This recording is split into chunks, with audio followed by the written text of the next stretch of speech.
What's up? What's up? What's up? Happy Sunday. Today we are going to be talking about faith.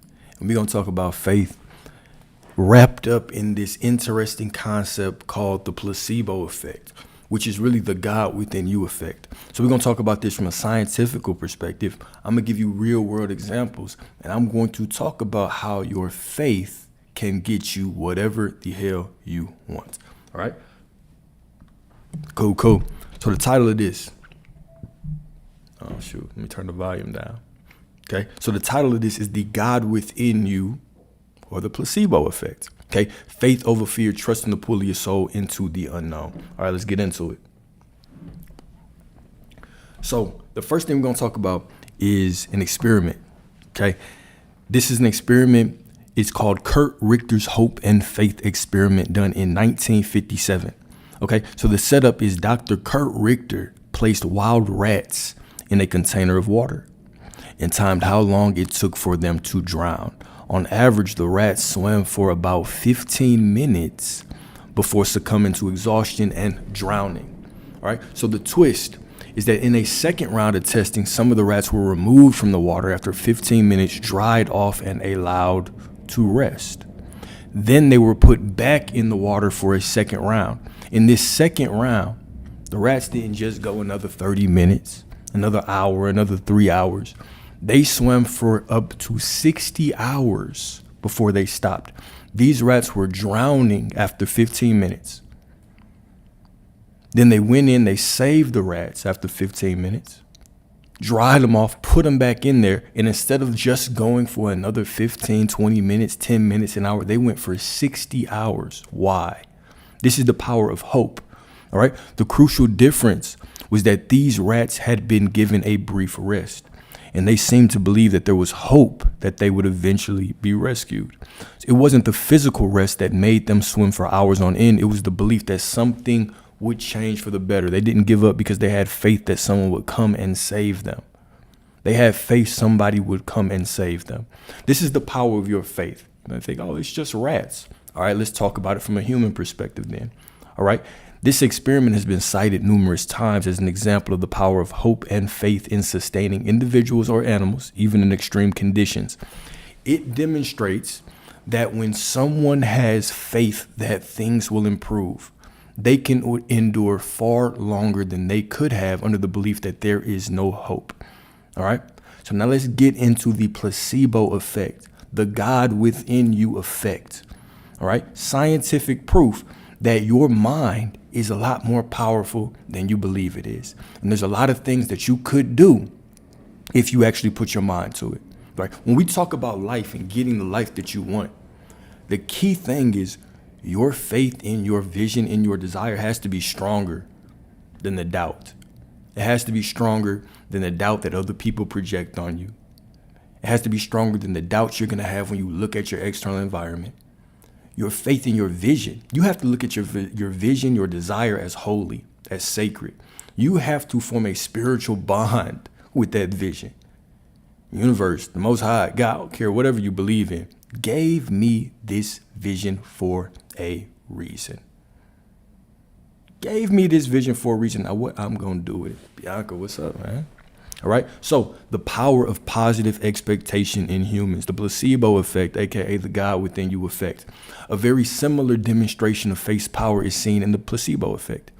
In medical experiments, patients who are given a placebo, a treatment with no therapeutic effect, often show real improvements in their condition simply because they believe the treatment will work. Their faith or belief in the treatment activates physical healing responses in their bodies. All right. So one example. Matter of fact, forget this example. Let's go right into the case study. So number one, the placebo surgery experiment in 2002. All right. In 2002, Dr. Bruce Moseley conducted a mind-blowing study involving knee surgery for patients suffering from osteoarthritis. Moseley performed arthroscopic knee surgery, a standard procedure used to relieve knee pain. However, the twist was that for some patients, Moseley didn't actually perform any surgery. Instead, he made the patients believe they were undergoing surgery by simulating the procedure. He made incisions, but didn't actually perform any repairs or modifications. The result, surprisingly, both the real surgery group and the placebo surgery group reported significant improvements in pain and function. In fact, the patients who underwent the fake surgery showed similar results to those who had the actual procedure. This blew the minds of medical professionals as it highlighted the profound influence of the mind on physical healing. The mind's belief that it is receiving treatment can trigger real, measurable improvements in health, even when no active intervention occurs. Your mind can decide that we are healing, and therefore you can heal. Your mind can decide that you are healing, and therefore you can heal. Oh, that's just one case study. All right, let's go to another one. All right. The cancer remission placebo story. In the early 2000s, a man named Mr. Wright was diagnosed with terminal cancer and given only a few months to live. His doctors informed him that no treatment would work and that he should begin planning for the end. However, Mr. Wright found an unproven experimental treatment in a magazine. Without telling his doctors, he decided to try this treatment, even though it had no scientific backing.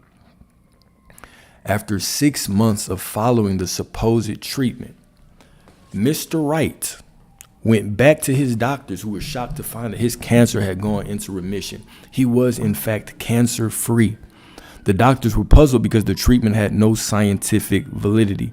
Later, it was revealed that Mr. Wright had been using a placebo treatment, essentially a treatment that was entirely ineffective, but he believed in it so strongly that his body healed itself from cancer. This case remains one of the most powerful stories of the placebo effect. All right. Cancer remission. This man went into a magazine, believed that the medicine that he was taking was some experimental drug to cure cancer. It was a placebo. And his cancer was healed. Right. The placebo painkiller. All right. In 2008, a study led by Dr. Irving Kirsch looked at how placebos could work as painkillers. In this study, participants with chronic pain were given sugar pills or other inert substances, but they were told they were receiving powerful painkillers. Remarkably, many of the participants reported significant pain relief, similar to those who took actual medications for pain relief. Okay, the power of the placebo effect was so strong that the participants' brains believed they were getting effective painkillers, and their bodies responded as if they were. So just because they thought they were receiving these painkillers, all of a sudden their body produced less pain. How is that possible? How is it possible that these things can happen? Right? The answers have been within us the whole time. Right? When we talk about faith, when we talk about you have to give yourself these things before they can be manifest in your life, this is what we're talking about. Yeah, sure, you can take drugs. You can do all those things, right? But the power is in you. All right. This is how we were talking about the pool of Bethesda. The Bible verse, the pool of Bethesda, where the crippled man is sitting by the pool. Right? There's a bunch of people, sick people, a bunch of crippled people, and they're sitting by this pool, and they say at a certain time of day, there's an angel that comes in, stirs the water, and then whoever's the first person in the pool is healed. Okay. And then Jesus, representing your mind, your Christ consciousness, your I am awareness, the placebo effect within you. All right. Jesus asked this man, bro, what are you doing? Do you want to be healed? And the crippled man said, of course I want to be healed, but I have no one to take me to the pool. And then when I do, I can never be the first person to get there. And then Jesus, representing your I am awareness, your mind, the God within you, said, get up and take your mat and be healed. This is a metaphor for everything, right? Get up and take your prosperity and get prosperous. Get up and give yourself the love that you deserve, that you desire, and then go forward and receive that, right? This is all this is. These are metaphors, right? This science is proving that God is within you. It's proving that your mind is strong enough to get whatever you want. There are no limitations, right? There's no limitation in your I am awareness. Creation is done. Everything is complete, right? You can look at the mountain. If you have faith, you can look at the mountain and tell it to move and it will move. If you have faith, you could look at the tumor and tell it to move and it will move. You can look at the pain and tell it to move and it will move. You can look at the brokenness in your life, the poverty in your life. You can look at whatever in your life and tell it to move and it will be moved with your faith. This is all the placebo effect is. This is the God within you effect. This is the power of your mind. This is your I am awareness. This is your Christ consciousness. This is when you stop being a victim and going to everybody for your healing. You don't need to go to church to find God. You don't need to go to church to find healing. You don't need anybody telling you this. You don't need to listen to me telling you this. Everything is within you. If you would pick up your faith and trust in your vision more than you trust your doubt. Trust in your healing. Trust in your deliverance. Trust in your prosperity. Trust in your desires. If you truly started looking at your desires as holy, as sacred, as holy and sacred, right? And you continue to look at them this way, and it started to override that doubt. You start to push that doubt out the way over and over and over again. You would have placebo effects all through your life, and you already do. A lot of you, we can look back at our life and see specific moments where it did not go as planned, but shit, I still love the plan. It was still a divine plan. It unfolded in a way I could not predict, but here I am. Here I fucking am. All right. The next one, the Parkinson's disease placebo miracle, 2007, the God within you effect, the placebo effect. In a groundbreaking study conducted by Dr. Fabrizio Benedetti, okay, it was shown that the placebo effect could even reduce symptoms of Parkinson's disease. The placebo effect, there's no limitation. We've seen cancer. We've seen pain, right? We've seen rats swim. They go from 15 minutes of swimming in a pool to swimming for 60 hours. What could you do if you had hope, right? So patients with Parkinson's were given placebo treatments, but were told it was a new cutting-edge drug for their condition. The results were stunning. Patients experienced significant reductions in tremors and improved motor function. Dr. Benedetti and his team found that the placebo effect triggered the release of dopamine, the brain's feel-good chemical, which plays a major role in Parkinson's symptoms. The patient's belief in the treatment had caused their brains to release dopamine, leading to real measurable improvements. The moment that I begin believing that I'm actually receiving this divine intervention, that's the moment that I am. The moment that I believe that I'm receiving it right now. Not, man, I've been praying for this for 10 weeks. But when I say it doesn't matter if I've been praying about it for 10 weeks, what am I conscious and aware of now? Who am I being right now? Am I being someone who allows the Most High, my faith, to flow? Am I someone who looks at my desires as sacred? Or am I someone who takes a backseat to fear? Am I someone who allows the projections of other people around me to shake me? Right? Who are you going to be? It is you versus you. You're going to go through life and you're going to have things you want, and people are going to have all kinds of criticism. People are going to laugh. Go broke right now. Go to the grocery store. Swipe your card and let it decline. How many people would help you versus how many people would sit there and, oh shit. I pray you never know. And I pray you never know. But we have to get over this just because this person says something. This person laughs. This person doesn't support me. Do you support you? It's always you versus you. It doesn't matter what they say. It doesn't matter how they act. It doesn't matter if they support you or not. What matters is how you interpret it. Are you someone who takes everybody else's criticism and all of a sudden you get down and I don't know why nobody's supporting me? All these monitoring spirits. And now you embarrassed and ashamed. You can't do the shit that was in your mind. You can't do the shit that God put in your heart because of one other person, because of 10 other people, because of 100 other people, because of 200 other people. It does not matter. It does not matter what other people say. It is how you interpret it. Do you allow their words to throw you off course, or do you keep going? Do you have faith in yourself and the God within you, or do you have more faith in everybody else outside of you who doesn't know you, who doesn't have the desires that you do? Okay. Number 5, the sham treatment for asthma, 2010.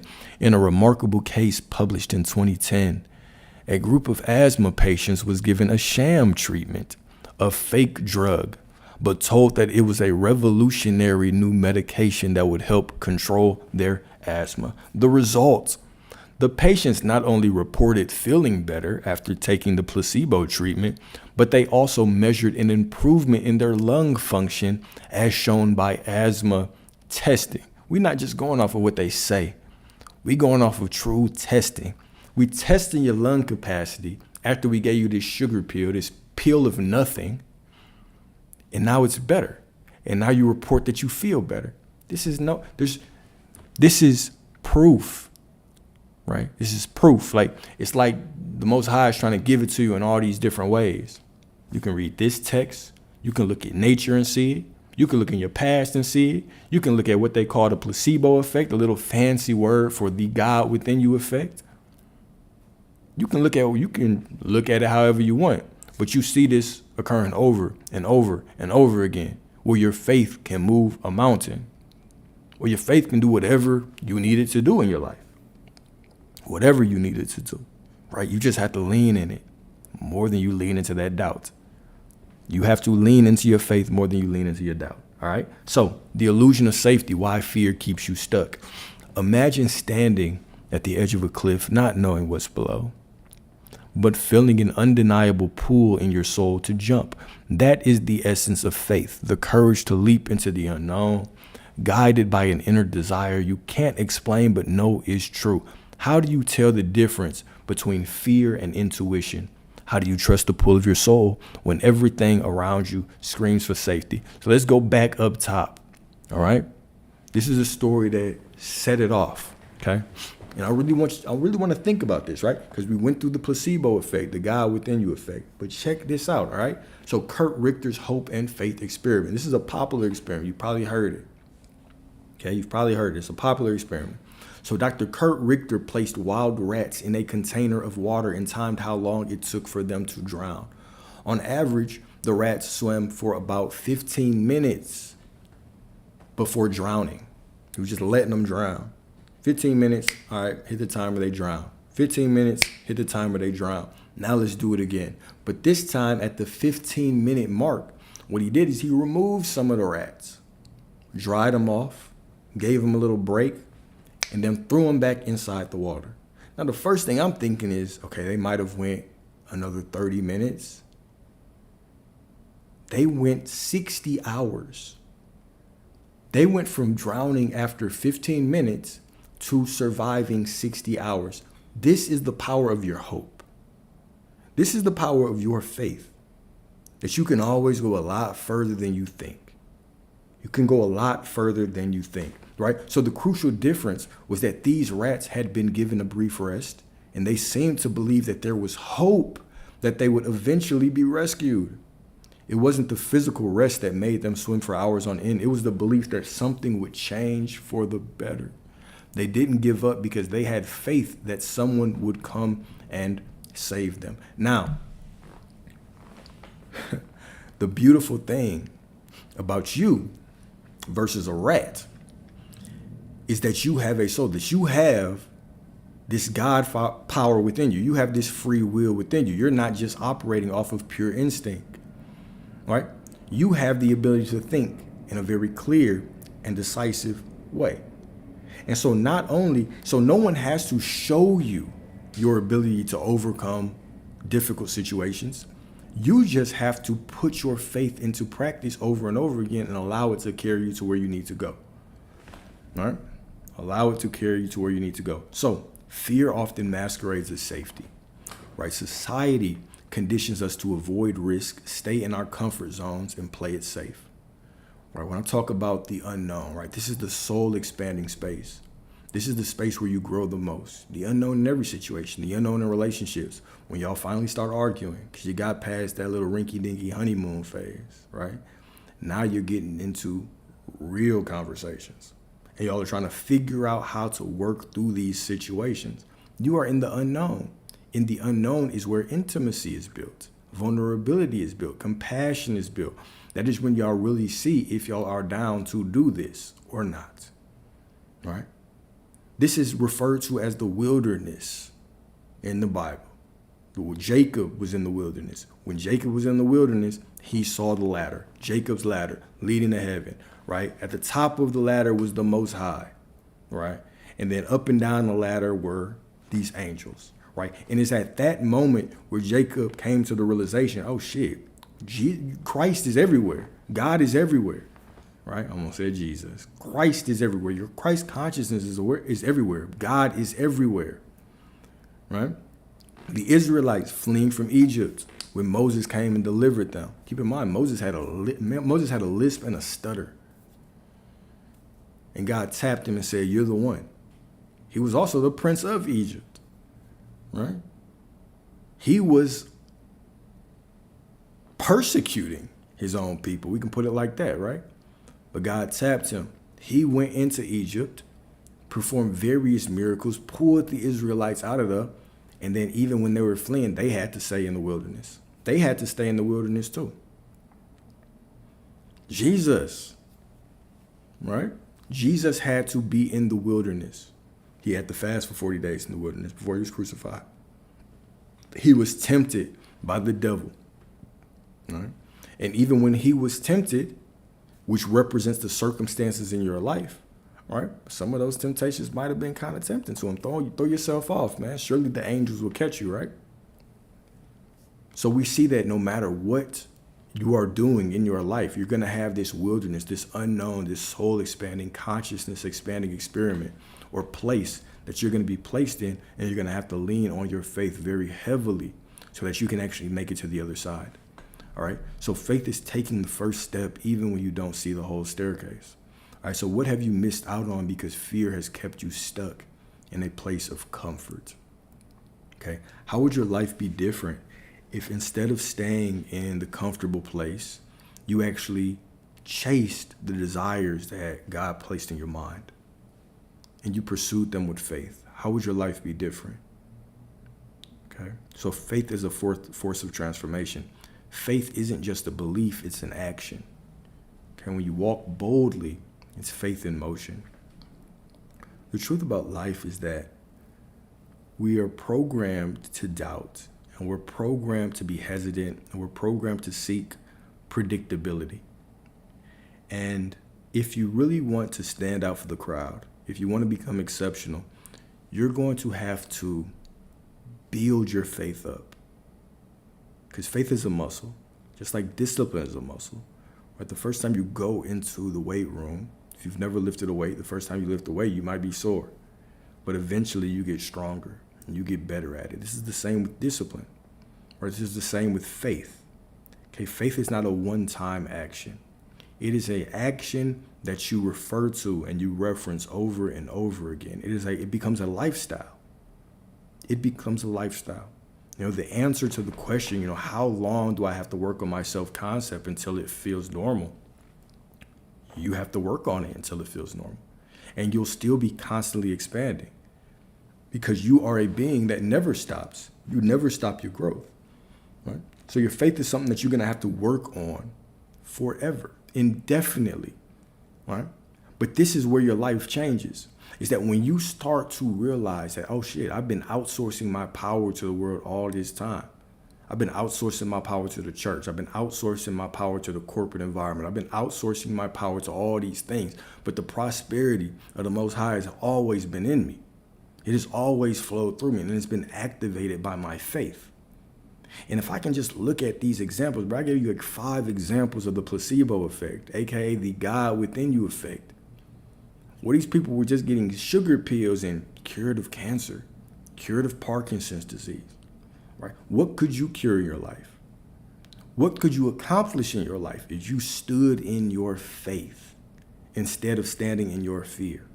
Right? If you were more loyal to your faith, if you were more loyal to your desires than you were to what everybody around you was saying. All it requires is you to lean over and over again into that faith, right? And allow it to take over your life. Okay? It's not easy, but it does get easier. You get better at it over time. And then you wake up that God within you. All right? So faith isn't just a belief, it's an action. All right? When you walk boldly, it's faith in motion. So in many traditions, faith is not about certainty. It's about trusting that something greater than you has a plan. Let me tell y'all something beautiful. This is like the JV version, the rookie version of faith, right? It's not about certainty. It's about trusting that something greater than you has a plan. Sure, I would argue, though, that you can get to a point where you believe nothing will go wrong in your life and nothing will. The same way that these people, when they were taking that placebo, do you think that it ever crossed their mind that this might be a placebo? That I might not be healed? No, it never crossed their mind. They took it, and in their mind, this was the medicine and this is going to work, and therefore it did. Matter of fact, let's even go further. These are double-blind studies, right? So they don't know, whoever's receiving, they don't know if they're getting the placebo or the real thing. The doctors don't know if they're giving out the placebo or the real thing either, right? So these people know that there's a chance. But either way, they're hopeful. They're hopeful that they will get the right one. They're hopeful they'll get the real pill. And I'm looking for things to go right, and things do. And then at the end, I realized it was a placebo. Shit, it ain't feel like a placebo to me. Do you look for the good in your life? Do you look for your faith being outpictured in your life? Or do you look more for your doubt being outpictured in your life? Which one are you more faithful to? Which one are you more loyal to? Right? You can bulletproof your mind. You can get to the point. And why would you? Why would you ever believe that something could go wrong? Why would you believe that God would let you down? Why would you believe that you're not in full control of your reality? Can you even afford to believe that? Can you afford to believe that? What good does that do in your life? Right? So for we live by faith and not by sight. 2 Corinthians 5:7. What are the moments in your life where faith led you even when you couldn't see the way? Figure this out, man. Do some study in your own life. At what point in your own life did you not know how it was going to go? And you were just looking around for God, hoping for something. And boom, the Most High showed up for you. It worked out perfectly in a way you could not predict, could not expect. Don't know how it happened. This person fell off. That person came in my life. This person fell off. This opportunity closed. Then it led me right to this. Boom. Nothing but the Most High. Nothing but the divine orchestrating events in my life that I had no idea how to do. If you're truly honest with yourself, this happens to you a lot. This happens to you a lot. And there's times where you don't even know. This is the beauty, is that you only see 0.1% of reality. The atom is only 0.1% matter. The rest of it is empty space and energy. And you can only see what's in this room. You can't see all out there, right? So you really see less than that. So you can only control what is in your field. The Most High is working through you. The God within you is flowing through everything. And it is working in rooms and doors that you don't even know of. There have been times where you have been caught in traffic and you went a different route. And because you went that different route, you avoided an accident. There have been times where your name has been elevated in rooms and you didn't even know about. You still don't know about. But that opportunity is just waiting, marinating, waiting for you. It's times where your name has been protected in rooms that you didn't even know about and you still don't know about. All right? How often do you say thank you? Thank you. Thank you for the things that I know and the things that I don't know. Right? Does your faith just go to sight, or does it go beyond that? All right. For we live by faith, not by sight. What are the moments in your life where faith led you even when you couldn't see the way? Number 3, your desires as divine guidance. I continue to say, right? Look at your desires as holy. The same way that Moses was shown the burning bush. I said, who is that? He said, I am that I am. This is your true name, right? Desires are not random or selfish impulses. They are sacred clues to your soul's path. This is God wanting to experience this through you. The only person stopping you from receiving your desires is you, your lack of faith. Your desire is holy. Your desire is a promise. Your desire is the promised land. You're going to have to go through the wilderness to get to the promised land, just like the Israelites. It's all metaphorical. You're going to have to go through the wilderness to get there. All right? And your faith will get you through them. So when we listen closely, our deepest desires guide us toward our purpose. The soul speaks in whispers, but those whispers are louder than any fear. Now, they should be louder than any fear. But oftentimes what the world does is we have these desires and we're constantly fed negative news. You turn on the TV, you're going to see bad things happening. You scroll on social media, you see people get fucked over, right? So now our fears become louder than our desires. You have a desire and the first thing you think is logically how it's going to go. Well, I don't know if I can make that because of this job. That money that you desire has nothing to do with the job that you're in. That money that you desire is just tied to you. It is just tied to you. All right? How it unfolds and how it gets to you, that's not your problem. That's not for you to think about. You just go about the plan knowing that this is the way, right? What did God tell Abraham when he was trying to lead him to the promised land? All right? He said, leave and I will show you the way. He didn't say, I'll show you the way before you leave. He said, leave and then I'll show you the way. You have your desire. You have your promised land. Once you fucking leave, then the way will be shown to you. All right? So what desires have been pulling at you that you've dismissed as impossible or impractical? Right? Fear is a natural part of the process, but intuition can override fear if we choose to trust it. You have to trust your desire. You got to trust the God within you speaking. Right? Fear is the thief of dreams. You have to be more faithful to your desire. You have to be much more faithful to your desire than you are to fear. And this is how you make things work for you. All right. So next, trusting the unseen path, surrendering to the flow of life. Life's path often unfolds as you take the first step. Right? The way doesn't appear until you start walking. Trust the process and surrender to what is meant to be. So, esoteric insight, there's a spiritual law that the universe responds to your faith. When you trust, you align yourself with the flow of life and the way opens up. This is the placebo effect. This is all it is. This is the placebo effect, the God within you effect. Okay? The universe responds to your faith. The universe will respond to your faith the same way that it will respond to that medicine. The same way that it'll respond to, you know what I'm saying, that pain pill, it's going to respond to your faith the same way. We've already seen examples of that earlier. Right? And it's not just with pain. This is with your prosperity. This is with your love life. This is with fixing your relationships. Right? If you're struggling with having a child, this is with that. Right? You're struggling to feel heard and seen with your woman, this is with that. All these things are aligned to your faith. Okay? So in what areas of your life have you been holding back because you couldn't see the whole picture? Right? In what areas of your life have you been holding back because you couldn't see the whole picture? Now is the time to trust yourself, your faith, and the desires that have been quietly leading you. Right? Leap and the net will appear. All right, so closing line. So I wanted to keep this one short today, right? Closing line. When you trust the pool of your soul, you align with a higher purpose. And step by step, you move forward into the unknown, not with fear, but with faith. The unknown is not something to fear, but an invitation to the life you were always meant to live. Okay, so take that leap. Take that leap. All right. It's just a beautiful thing about your faith, right? Is that your faith is the only thing that you need. Your faith and your perspective, let's put it like that. But I would also argue that your perspective is your faith, right? Whatever your perspective is, it shows your faith.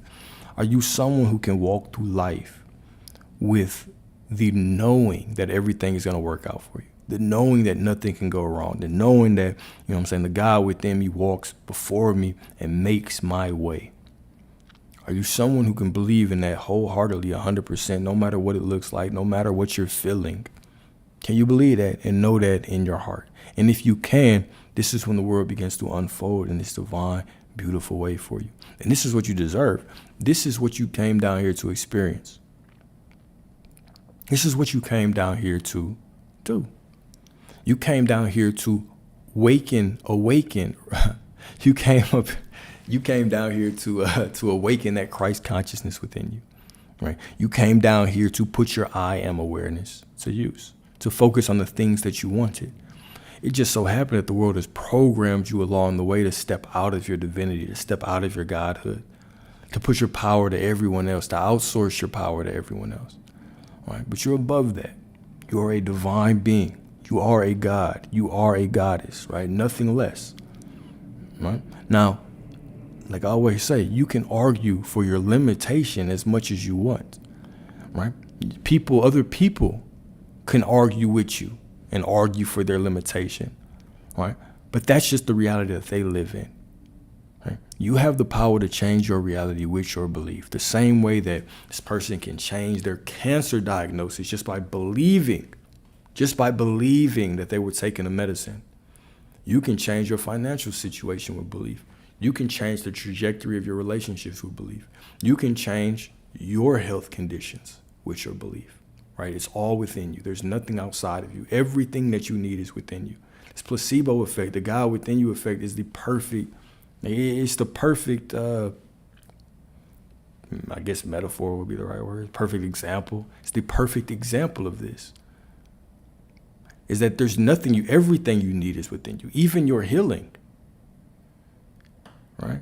Now, I'm not saying like if you don't have a strong mind not to go to the doctor, but what I'm saying is that you have to have more faith than fear. And that's your own personal cross to carry. You have to kill that version of you that lives in fear, that does not think things can work out for you. And when you do that, you become the placebo in your own life. You can placebo affect your way to everything, to anything. It is just faith. Right? So my challenge to y'all would be, study some of these cases, man. Go read some of these interesting ass cases. And then ask yourself, why not me? What did they believe in that I don't? Because it's not like they didn't have any doubt. All right. And when I say doubt, I don't mean, oh, it can go wrong. What I mean when I say doubt is they knew that it was a double blind. They knew it was a chance of them getting a placebo. Right? But they were so actively looking for the signs of good things that their body responded. Right? Their body responded. Right? When you become the type of person that's actively looking for the good in your life, your body, your environment, everything will respond. Okay? All right, my beautiful people. Let's end this with a prayer. And until next time.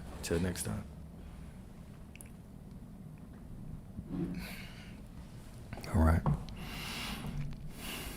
Heavenly Father, thank you for giving us everything that we need to create the life of our dreams. Continue to walk with us moment by moment and remind us that the love, the prosperity, the wealth, the healing, the salvation, the enlightenment that we are searching for is always within us and ready to be tapped into whenever we need it. I pray for anyone that's going through heartbreak, that's going through pain of any kind, that you can provide them with the peace and the healing that only you can provide, but also remind them that you can provide it to them because you are already within them. Cool. All right, y'all. Y'all have a beautiful, divine Sunday. All right, spend time with family. Do whatever you got to do. Get ready for the week. Right, the market's about to be pumping again tomorrow. Right, but I see you all as prosperous, as divine, as healthy, It's wealthy as in alignment with everything that you desire. Right? I see you as in alignment with everything that you desire. If you don't feel that way, it's cool, because I see you as that way anyway. So I know that it must be true. You have a blessed evening. And we'll get a little bit more consistent with these lives next week. I had to take this weekend and chill. But talk to y'all soon. Peace.